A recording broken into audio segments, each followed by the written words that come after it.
염산 대표적인 독극물이죠. 근데 우리가 이제 간장 만들 때 뭐 3분의 간장이라고 해가지고 사용하잖아요.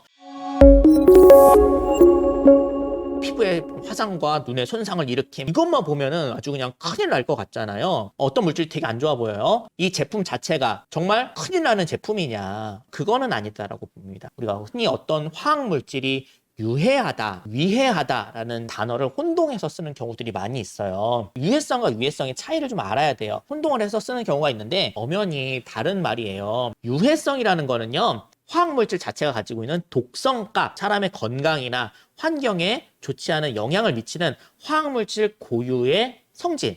위해성. 자, 이 위해성은 뭐냐면 유해한 화학물질이 노출되는 경우에 사람의 건강이나 환경에 실질적으로 피해를 줄 수 있는 정도. 자, 쉽게 제가 예를 들어볼게요. 상어가 있어요.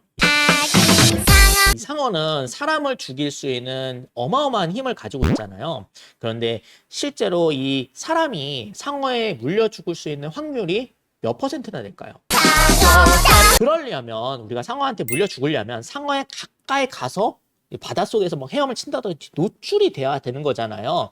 그러니까 이 화학 물질의 유해성, 위해성 개념이 바로 이건 거예요. 또 다른 예를 들어볼게요. 보톡스가 있어요. 자, 이 보톡스는 굉장히 독입니다. 그런데 우리가 어떻게 사용해요? 아주 낮은 농도로 미용의 목적으로 이제 사용하잖아요. 좀 감이 오시나요? 염산 대표적인 독극물이죠. 근데 우리가 이제 간장 만들 때 뭐 3분의 간장이라고 해가지고 사용하잖아요. 김 양식할 때도 쓰고 다양하게 우리 식품에 사용합니다. 그런데 이 염산이라는 독극물적인 성질만 가지고 한다고 하면은 정말 안 되는 거잖아요. 어떤 분들은 이 염산 간장 절대 먹지 마세요, 뭐 이런 식으로 그렇게 하시는 분들도 물론 계세요. 그러면 안 되는 거예요. 독성이 커도 이 노출량이 적거나 기간들이 짧으면 위해가 적을 수도 있고요. 독성이 낮아도 노출량, 기간들이 늘어나면 위해가 클 수 있는 게 있어요. 화학물질은 물질 자체가 있는 성질만 중요한 게 아니라 어떤 농도를 사용하느냐가 더 중요한 거죠. 위해성은요, 유해성 곱하기 노출량. 그러니까 사람이 어떤 환경에 어느 정도 농도로 화학물질에 노출이 되었느냐를 가지고 종합적으로 판단하는 게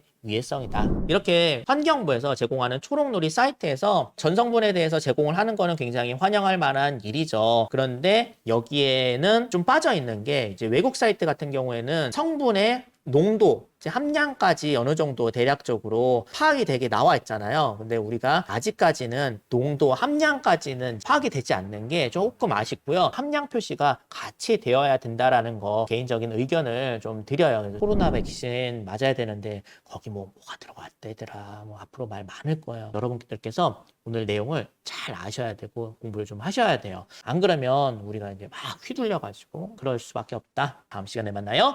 찔빠.